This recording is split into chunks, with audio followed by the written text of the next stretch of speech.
Hey everyone, I'm Billy and welcome back to the Perantau Podcast. Jadi bulan ini adalah bulan suci Ramadan, jadi pengen gue ucapin selamat menunaikan ibadah puasa bagi semua yang merayakannya. Kali ini kita kedatangan Eki Rikansa dan Ahmad Alfat, kawan-kawan kita dari Young Indonesian Muslim Student Association atau pendeknya YIMSA, berbasis di Melbourne. Eki sekarang ketua YIMSA nih, menjabat sampai akhir 2024. Sebelumnya itu Alfat. Pas dia jadi ketua di tahun 2019, gak nyangka kan tiba-tiba pandemi tahun depannya. Jadi malah keterusan sampai pasca pandemi, di mana akhirnya mereka bisa kembali mengadakan AGM atau Annual General Meeting untuk melantik ketua barunya. Jadi bagi para perantau muslim, mungkin kadang-kadang kita merasa ada yang kurang gitu pas kita keluar negeri. Jadi tujuan YIMSA di situ untuk mengisi kehampaan, tapi juga untuk menjadi komunitas kekeluargaan pas kita merantau. Yuk, mari kita sambut Eki dan Alfat. Oke, lu mau gue perkenalkan diri gue sebagai apa nih? Nah. Sebagai presiden YIMSA, sebagai mahasiswa, atau semuanya? Semuanya boleh. Sekarang Eki ini siapa nih? Ya, gue seorang mahasiswa biasa ya yang sedang mencari jati diri di Melbourne. Dan sekarang kebetulan juga lagi dikasih tanggung jawab sama Allah Subhanahu Wa Taala untuk menjadi presiden YIMSA. Masya Allah. Iya, gitulah, Bill. Oke. Nah, kalau Alfat ini siapa nih? Gue Gue perantau. Rantau. Udah di Melbourne dari 2016 kuliah, sekarang kerja di Melbourne, terus sempat aktif juga di YIMSA. Mantan presiden YIMSA sebelum gue. Iya, benar-benar sebelum Eki. Dan alhamdulillah dilanjutin sama Eki. Iya, dan sekarang kita sudah berteman. Iya, pertama. Dan sekarang juga Eki aktif di YIMSA. Gue kebetulan aktif di semacam apa ya? Kalau di sini sih kita sebutnya majelis syuro. Tapi mungkin kalau di organisasi lain apa tuh ya? Advisor mungkin ya? Advisor untuk YIMSA ya? Untuk YIMSA. Betul. Nah, mungkin sebelum gue nanya-nanya lebih lanjut nih nanti. YIMSA dulu deh, kita ngomongin YIMSA dulu nih. Setelah asal-muasal YIMSA tuh apa gitu? Kenapa YIMSA bisa berwujud seperti perwujudan dia sekarang gitu? Kenapa dia ada? Kenapa dia? Berarti ngomongin sejarah nih? Bisa. Sejarah YIMSA? Oke. Silahkan. Alfat yang jawab ya? Boleh. Lu mau namanya juga boleh? Boleh. Amin ya. Jadi kalau nggak salah nih ya, YIMSA itu berdiri udah sejak lama banget. Bahkan mungkin sebelum kita lahir nih. Masa? Betul. Tahun 97. Oh iya? Iya, pertama kali dibangun. Dan itu oleh anak-anak, kalau nggak salah anak-anak di PPIA ya. Anak-anak muslim di PPIA. PRMIT nggak sih masalah? PRMIT, betul. Iya, PRMIT. Tahun 90-an nih dulu. Tahun 97. Tujuannya buat apa? Buat supaya pelajar-pelajar muslim di sini tuh feels like home. Punya tempat untuk silaturahmi, ketemuan. Dan pada saat itu orang-orang pelajar Indonesia masih sangat sedikit. Akhirnya mereka mulai dari pengajian-pengajian kecil-kecilan. Betul. Gitu. Tujuannya tuh gitu, simple. Supaya ada gathering aja. Nah, terus itu berarti udah lebih dari 2 dekade dari asal-muasal ya? 27 tahun. Iya. Nah, itu sebagai ini kita ngomong ke yang mantan presidennya dulu nih ya, mantan ketua YIMSA nih. Aduh, ngomongin mantan. Dari tuh, Fat, lu mulai di YIMSA tuh berarti dari tahun 2018, 19, 18.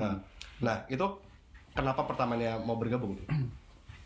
Awalnya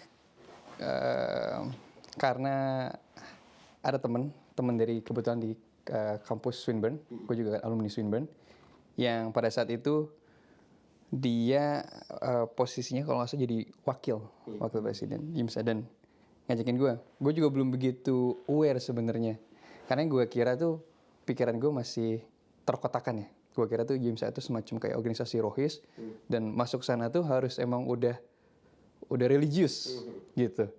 Ya mungkin pada saat itu gue juga masih muda, jadi masih pengen explore. Gue ngerasa kayaknya belum sampai level itu deh, masih pengen banyak explore.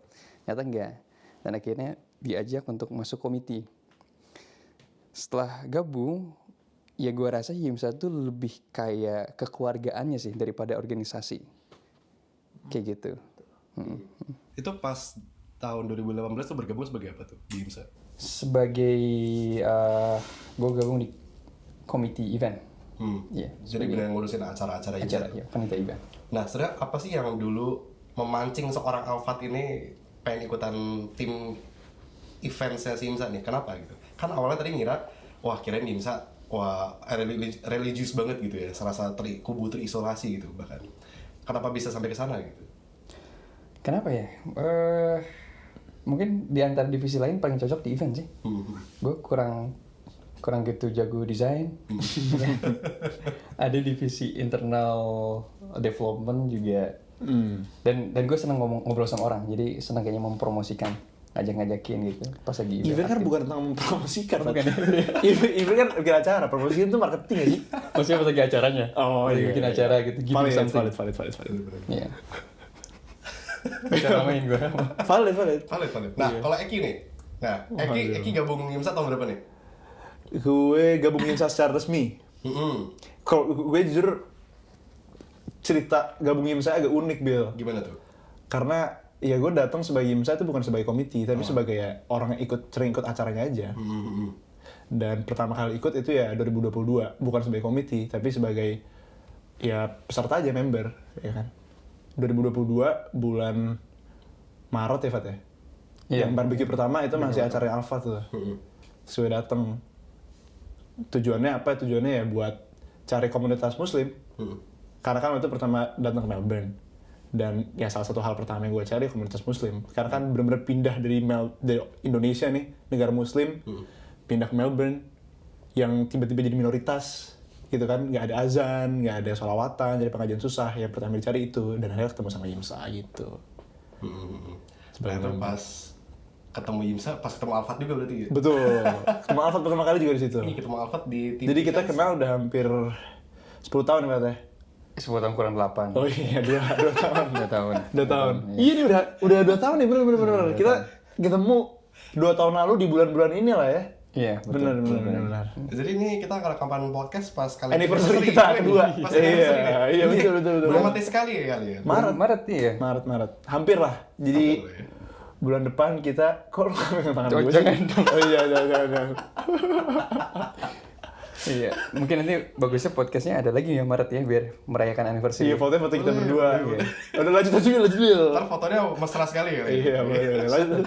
Nah tuh, ini di acara-acara IMSA nih sekarang biasa kalian tuh ngapain aja sih? Banyak. Kalau dari sisi acara, sebenarnya kan IMSA itu ada 2. Kalau dari sisi divisi ya, ada event sama HRID. Kalau yang event itu lebih ke acara eksternal, yang tujuannya tuh gimana kita bisa kan balik lagi tujuan IMSA itu sebenarnya buat dakwah, gimana kita mau nyebarin Islam dan kita ngebantu orang-orang yang ada di sekitar kita, orang muslim tentunya ya, untuk bisa tetap dekat dengan Tuhan dan tetap ngejaga iman dan takwa mereka gitu. Dan di situ ya, kalau di event itu gimana kita nge-guide orang lebih baik lagi, jadi kita bikin acara eksternal, itu event. Satu lagi ada divisi namanya Human Resource and Internal Development, itu acara untuk internal, lebih kayak pengajian, holakoh, dan lain sebagainya. Jadi untuk memperkuat spiritualitas dari orang-orang di dalam IMSA lah, di komite IMSA. Gitu. Nah berarti sejauh ini karena ngomongin spiritualitas. Yes. Lidahnya nih emang kurang udah nih. Bingung dulu. Berarti karena ngomong itu sejauh ini buat kalian berdua nih, apalagi Alfat yang di sini udah lebih lama gitu. Atau lebih tua ya. Lu ngomong gitu. Itu terserah, itu mulut lu sendiri ngomong. Karena ya masa kalian berdua nih ngeliat IMSA sebenarnya seberapa berdampakkah itu kepada keimanan kalian gitu? Alfat dulu, tadi kan Alfat kan? gitu. Alfat dulu ya? Gue dulu. Oke. Kalau in my opinion ya, kalau misalkan kita merantau kemanapun, mau dalam negeri atau luar negeri, terutama ya di negara asing ya, Western country, itu cuma ada 2 pilihan kalau kita beragama. Itu antara kita semakin mendekatkan diri ke agama, atau semakin jauh, nggak bisa di tengah-tengah. Kebanyakan, termasuk gue rasa ketika gue di Indonesia itu, gue di tengah-tengah gitu loh. Nggak terlalu ke kanan, nggak terlalu kiri. Tapi begitu masuk ke Australia, nggak bisa begitu. Jadi itu baru kerasa di tahun kedua.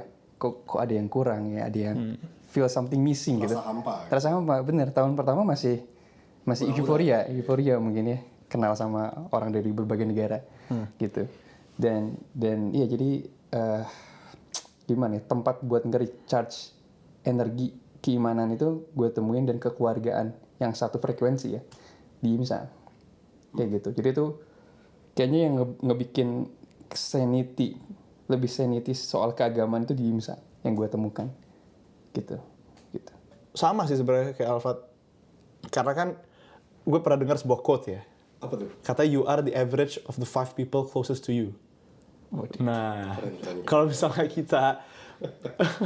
kalau misalnya kita menempatkan diri kita di tempat yang tepat, ya kita akan tumbuh seperti mereka. Dan dengan kita menempatkan diri kita di IMSA, jadi kita juga bisa ngejaga iman dan takwa kita gitu loh, Bil. Bener-bener. Bisa ngejaga diri kita tetap di Islam. Karena bener kata Alfat, beda menjadi seorang muslim di Indonesia, mungkin lo rasain juga, Bil. Dan gue yakin itu banyak orang-orang di IMSA rasakan juga. Kenapa orang mau join IMSA itu, gue yakin mereka punya alasan yang sama. Karena di Indonesia dan di sini itu jadi seorang muslim berbeda. Butuh effort lebih banyak kalau di sini gitu loh. Karena kan kita minoritas juga. Dan dengan kita menempatkan diri kita di sekitar komunitas muslim, itu kan somehow mendekatkan kita ke arah sana gitu. Bener. Tapi ya coba kita bayangin gitu ya. Kan ya alhamdulillah di sini ada IMSA gitu ya, di mana kita bisa saling menjaga sesama muslim dan sebagainya gitu. Baik yang di sini sudah lama maupun yang di sini juga baru datang gitu ya.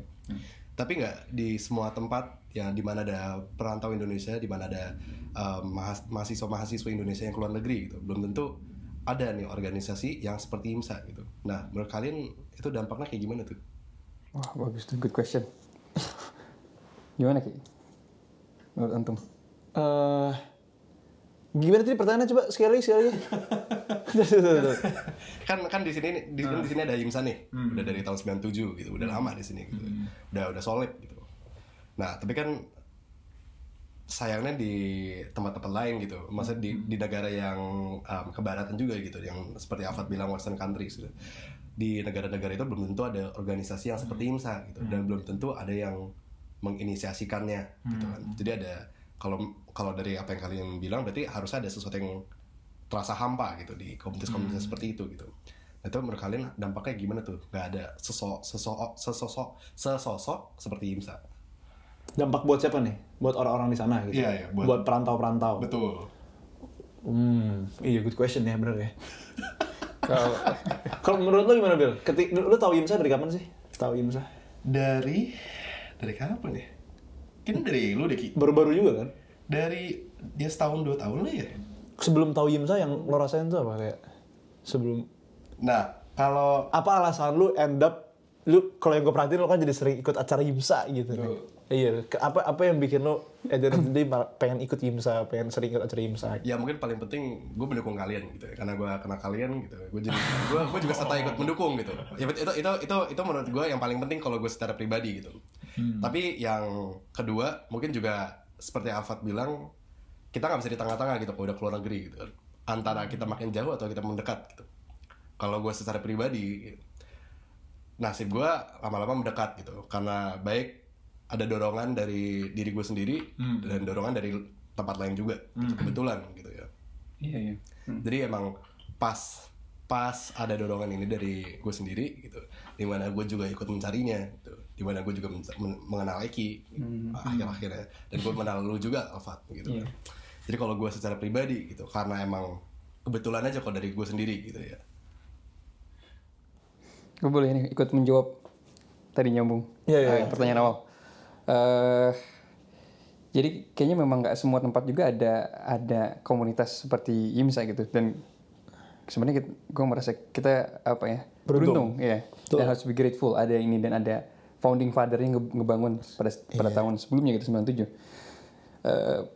Tapi komunitas muslim itu nggak cuma Indonesian muslim, di negara manapun pasti ada komunitas dari let's say mungkin dari from Arabic or Turkish society, dan ya gue yakin bisa tetap memberikan pengaruh yang sama gitu. Cuman mungkin dari kitanya tetap ya harus lebih proaktif, karena kita ada keuntungan dari bangsa yang sama, jadi lebih ngerasa lebih nyaman mungkin. Kalau enggak ya we have to adapt more kan. Gitu. Dan sebenarnya buat nambahin satu lagi tuh, betul kata Eki kan, fungsi IMSA itu salah satunya dakwah. Berarti dakwah itu sifatnya general gitu ya. Dan kita pinginnya tuh nggak cuman orang yang udah in touch dengan spiritualnya gabung ke IMSA, tapi orang-orang juga yang pengen belajar dan mungkin Betul. belum kepikiran untuk belajar. Jadi ada fungsi apa ya, jadi wadah juga IMSA ini. Dimana first contact-nya gitu, saya Indonesia Muslim di Melbourne, pengen ketemu sama sesama Muslim, masuknya ke IMSA. Dan bahkan memang ini sedikit unik loh, beberapa kasus kita banyak loh yang bukan nggak mesti Muslim gabung, dan juga nggak mesti dari Indonesia gabung juga, dari Malaysia, Singapura, aktif mereka. Nah dan itu yang lama-lama gue lihat juga sih dari IMSA gitu kan. Kan masa di namanya aja, coba singkatan IMSA apa silakan. Young Indonesian Muslim Student Association. Nah iya kan di namanya aja ada Indonesia gitu ya. Tapi dari yang gue lihat dari acara-acara IMSA yang gue suka datang ini terakhir-akhir, lebih banyak orang non Indonesia juga gitu. Itu sebenarnya dorongan terbesar apa gitu, yang dimana kita lebih membuka ke komunitas lain juga gitu. Kalau gue rasa sih itu kayak a sense of belonging dari mereka aja sih. Kalau misalnya emang mereka sense of belonging di sini dan mereka nyaman ada di sini dan mereka nggak merugikan kita juga, menurut gue nggak ada salahnya kita nerima mereka, dan bagus bahkan kalau kita bisa nampung mereka. Jadinya itu kan pahala buat kita juga. Kalau misalnya emang dia di IMSA itu bisa jadi pribadi lebih baik dan bisa menjadi seorang muslim yang lebih baik, itu kan ya pahala buat kita juga. Dan kalau misalnya emang dia bisa membawa pengaruh baik untuk IMSA, that's a lot better gitu kan. Jadi kita nggak menutup kemungkinan, kita nggak mengurung diri dengan yang Indonesian Muslim Student Association. Kita terbuka untuk siapapun, dan siapapun yang emang merasa nyaman di IMSA dan dia membawa pengaruh baik dan selama tidak merugikan, ya menurut gue sih itu bukan hal masalah sih. Iya benar. Iya. Dan kayaknya pengaruh in general orang-orang Indonesia tuh orangnya ramah ya. Ya, itu. Jadi di antara komunitas-komunitas Muslim yang lain yang lebih feel welcoming, seems apa ya, bikin nyaman, ya mungkin orang Indonesia gitu loh. Dan kayak rata-rata orang yang non Indonesia masuk IMSA itu mereka ada keturunan Indonesianya atau somehow ada. Oh ya? Masa? Iya. Ada ya bersinggungan kan orang Indonesia di nenek moyang mereka gitu kan. Mirzat, mohon maaf ya, ada teman orang Malaysia. Kok sebut namanya jadi? Bisa disensor gini. Ya teman kita ada orang Malaysia sebelumnya. Itu juga, ya emang sih mungkin terconnect somehow. Akhirnya jadi aktif gabung gitu. Bener-bener. Their sense of belonging lah ya. Their sense of belonging. Ke kita gitu. Betul. Ji, boleh menambahkan ya? Boleh silakan. Masa dilarang sih. Mungkin di gap itu, Fat, itu adalah tugas. Ini maksudnya apa nih? Makan. Oh gitu. Ya. Ini maksudnya gap itu yang jadi tugas dari IMSA nggak sih, Fat? Karena kan kita emang fokusnya tuh ke anak muda. Oh iya, bener. Dan justru IMSA itu datang tuh di situ. Gimana caranya kita bisa menjembatani lah antara yang sudah elders dengan yang muda. Iya benar. Dan kita aktifin lagi yang muda untuk lebih sadar tentang agamanya sendiri gitu. Kemarin kan gue, kalau boleh cerita sedikit ya Bill ya. Boleh. Sungkan banget sih. Kemarin tuh gue sempet ada acara di Masjid Westall.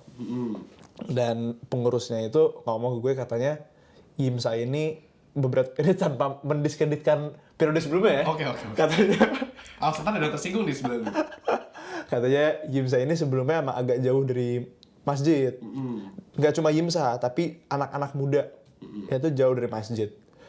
Itu pengurus masjid yang ngomong, dan emang seperti yang Alfat bilang, dia elders dan emang dia yang awal-awal bikin masjid tersebut, Fat.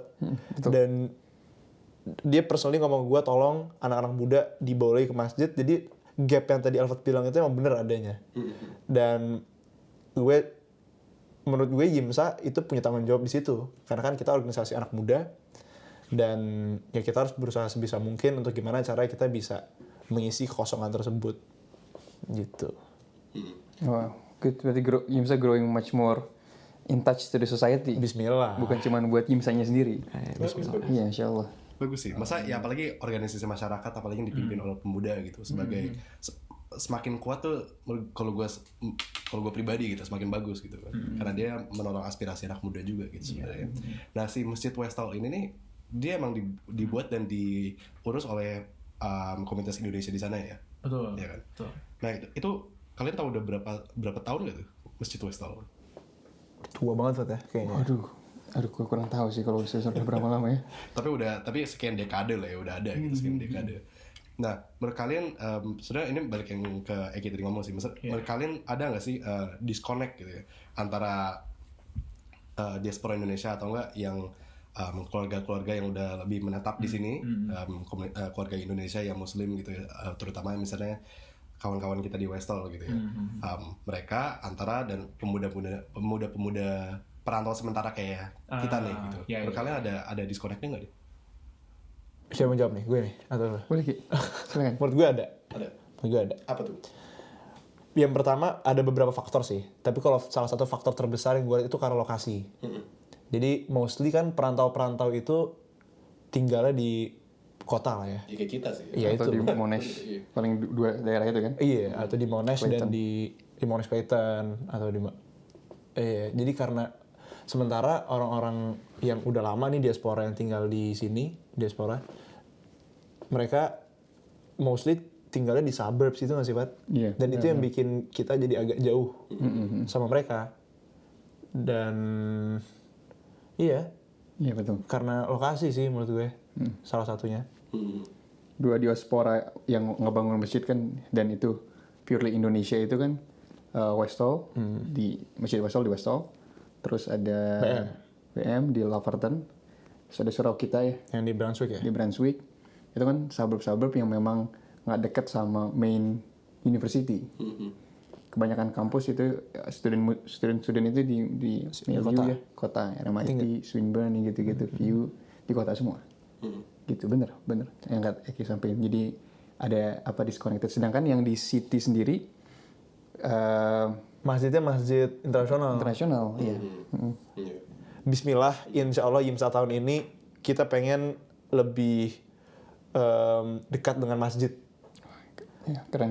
Iya, Insya Allah. tadi sempat gue baru omongin ke salah satu head di YIMSA ya. Kita harus bikin sebuah program di mana kita bisa ngedeketin nih komite dengan masjid dan Insya Allah. para orang Bismillah ini masih di sana ya. Dan orang-orang di masjid itu juga ngerasa anak-anak muda tuh datang dan support masjid gitu. Dulu tuh ada Ki. Dulu tuh ya waktu lagi 5 tahun yang lalu kayak di Indonesia sempet rame gerakan-gerakan kayak apa, pejuang subuh, gerakan-gerakan kayak. Nah itu seru tuh gitu-gitu. Jadi di encourage anak-anak tuh buat sholat berjamaah di masjid, tapi subuh. Karena kalau subuh tuh yang paling berat kan. Kalau subuh udah Berarti bisa, kalau misalnya sisanya berarti gampang. waduh, sholat di Westall nih ya, kita pagi-pagi di Itu City. jaraknya jam sendiri. Mungkin IMSA Udah lumayan loh. bisa siapin shuttle dulu tuh gitu. Baru. Yang deket dulu Ki, di city dulu Ki. Iya. Ya 10 menit jalannya belum kesampaian. Apalagi yang berapa sabar. 1 jam. 1 jam ke subuh jam 4. Naik kereta Jalan lagi. jam 3 gitu. Jalan kaki aja nggak bisa apalagi naik kereta. Makanya itu. Yang gampang dulu ya, yang paling deket dulu ya kita mulai. Banyak lah program-programnya, bisa jadi kita kayak bikin acara pengajian gitu kan, atau kayak kita bikin acara memberdayakan anak-anak di sana, anak-anak kecil gitu ya. Kita bikin kayak apa sih, sanlat apa sih istilahnya gitu-gitu lah ya. Pesantren kilat ya. Iya gitu-gitu, bisa kita kerja sama masjid. Gue yakin mereka bakal seneng sih. Apa diaspora di sana, ada pengurus masjid di sana. Iya, benar. Gitu. Ya. Jadi itu menjawab semua pertanyaan loh, maksudnya pertanyaan para manusia di Melbourne kayaknya. Betul. Concernnya ya, terjawab insyaallah. Nah iya, nah itu pas kan selama COVID lo jadi ketuanya Pak. Iya. Gue nggak tahu harus bilang alhamdulillah atau istighfar gitu. Betah banget tuh kayaknya. Nggak bisa move on loh. Berapa tahun? 4 tahun. Masya Allah, udah kayak Donald Trump ya. Keren. Gue tuh menunggu buka lockdown supaya bisa diadakan AGM.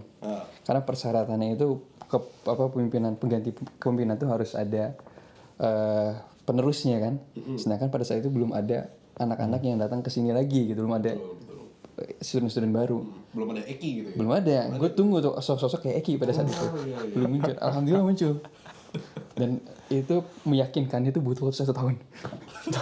Tapi alhamdulillah mau lanjut. Ya Allah, ya. Insya Allah. Jadi memang bukti Allah tuh segala sesuatu yang baik itu ada masa persiapannya. Nggak bisa instan. Kalau instan tuh biasanya nggak bagus. Gitu. Ya. Rasulullah aja jadi rasul dipersiapkan berapa belas tahun tuh? Betul. 15 tahun. Sesuatu yang instan tuh nggak baik Nggak ya. baik. Benar. Harus ada proses ya. Itu proses. Betul. Ya jadi Dengan- challenge. Iya. Ya, gimana Ki? Nggak jadi. Gak apa-apa. Keluarin. Jangan bahaya kasihan Billy. Podcast ini kan nggak ada sensor kan, belak-belakan aja kan. Silakan. Nah, biblan. Satu instan nggak baik. Iya, setuju. Iya. Kayaknya masih ada di pandemi. Instan maksudnya apa nih? Boleh lanjut saya lagi.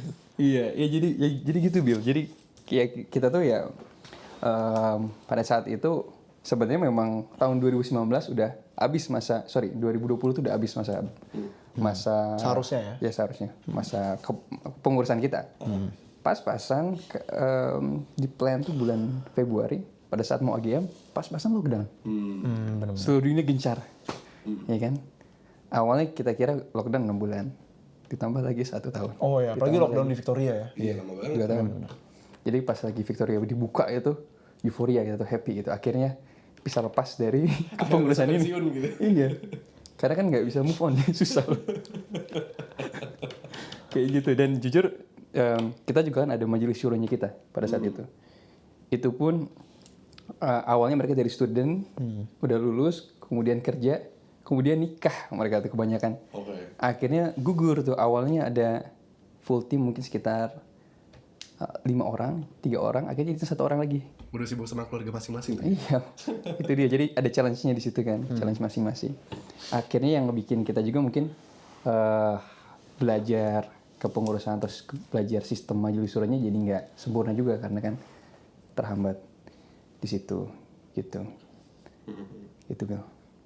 Alhamdulillah nggak hilang Yimsa ini. Kita yang dikhawatirin itu Yimsa vakum, terus nanti mungkin 10 tahun kemudian ada yang ngelanjutin gitu, ngebangkitin lagi, Iya. resurrection gitu kan. Mungkin aja tuh ya. Kemungkinan, tapi alhamdulillah nggak kayak gitu. Nah, itu gue pengen nanya juga. Kan berarti lu jadi presiden tuh pas masih normal gitu ya, sebelum ada covid-covidan tuh. Iya, alhamdulillah. Nah, terus itu masuk covid, lama lockdown, gak ada orang baru, jarang ketemu face to face gitu ya. Sampai udah keluar lagi, sampai udah new normal gitu. Nah, selama 4 tahun itu tantangan terbesar lu apa tuh sebagai ketua IMSA? Tantangan terbesarnya adalah ngebikin people keep their sanity. Karena banyak depression tinggi banget ya pas lagi lockdown itu kan ya. Apalagi yang jauh dari keluarganya, jadi mostly jauh dari keluarga kan. Betul. Di lock di kamar sendiri gitu, nggak bisa kemana-mana. Betul. Kayak gitu. Jadi kita nggak adain acara-acara, waktu itu sempat cerita kayak juga, acara-acara online gitu ya. Sempat ada buka puasa online.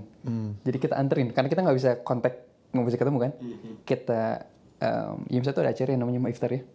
Buka bersama. Nanti juga akan ada nih, Eki akan ada. Insya Allah. Nah, jadi sistemnya beda. Kita gathering food, terus makanan itu kita anterin ke rumah anak-anak satu persatu. Udah gitu di Zoom call buka bareng dan ada acara pengajian gitu-gitu. Gitu jadi keep the online event active for the last 2 years gitu. Itu challenge-nya. Nah, dan sebaliknya gitu. Menurut lu selama 4 tahun itu yang banyak rintangannya, peraihan terbesar lu apa? Peraihan. Peraihan? Iya. Waduh, nggak bisa sih, gue nggak bisa ngomong peraihan terus.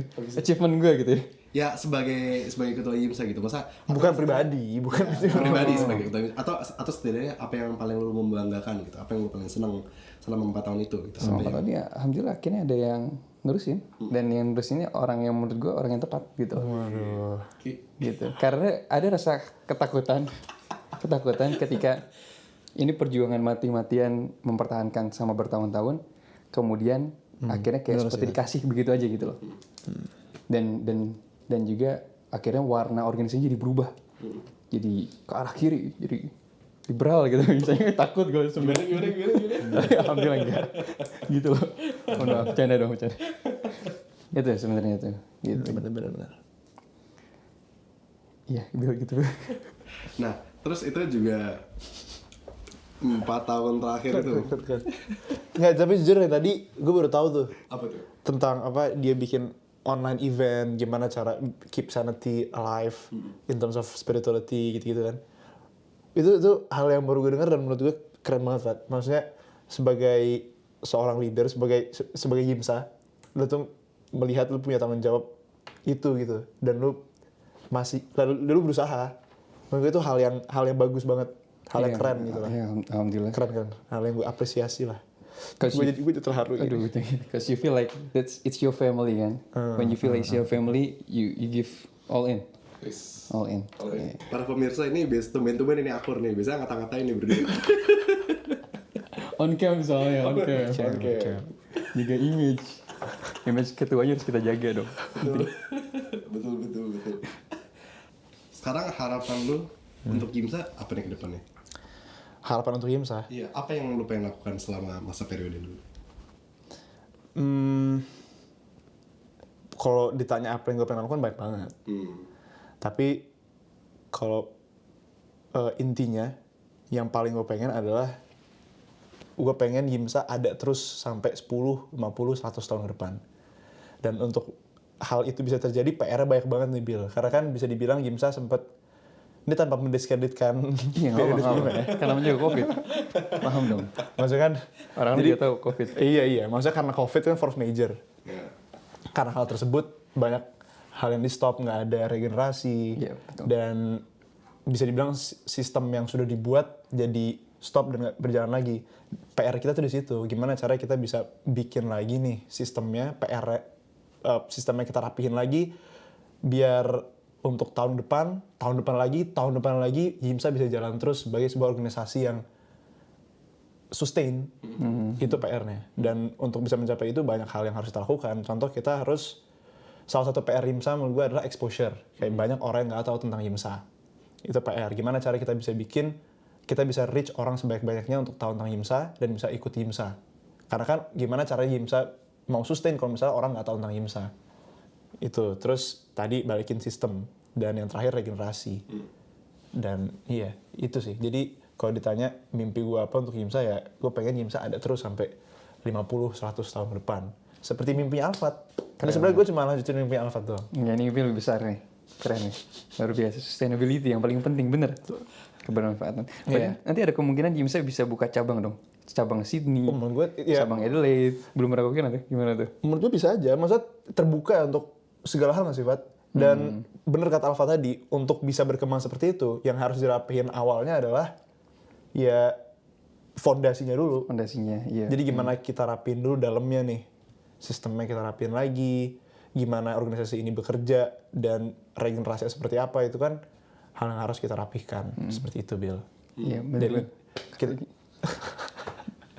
Sepertinya Alfa terkagum-kagum ya. Bener. Enggak. Kan gue belajar dari dia. Wih. Bener. Ya maksudnya gue ngerasa ya alhamdulillah gini. Enggak. Tenang. Kayak contoh, kita bisa lihat PPIA. Oke. PPIA itu kan organisasi yang tua. Dan bisa berjalan terus tahun ke tahun. Dengan ya alumninya bisa bukan tinggalin gitu aja istilahnya. Maksudnya ketika mereka pergi dari organisasi tersebut, organisasinya masih terus berjalan. Itu yang harus Yimsa punya gitu. Dan Yimsa ini kan bisa dibilang tujuannya agak sedikit berbeda, bukan agak sedikit berbeda ya. Punya tujuan yang bisa dibilang niche lah, yaitu dakwah kan.